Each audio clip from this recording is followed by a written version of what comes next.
You ask Tiger to calculate.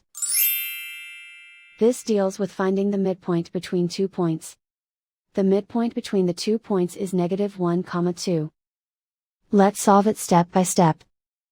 Plot the 2 points and calculate the midpoint using the formula.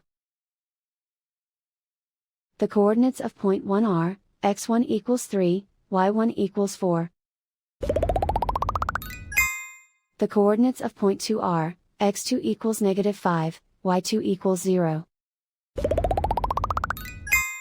PM represents the midpoint of the 2 points.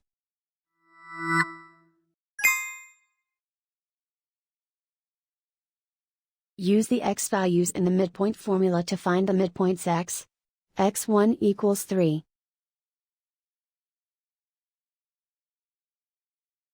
x2 equals -5. Simplify the arithmetic.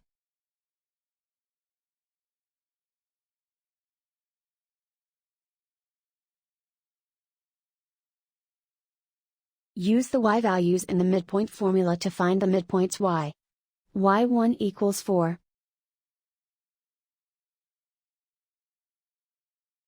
y2 equals 0.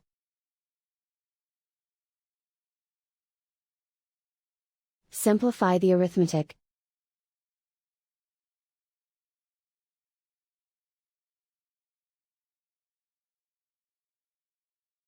And so, the midpoint is -1, 2.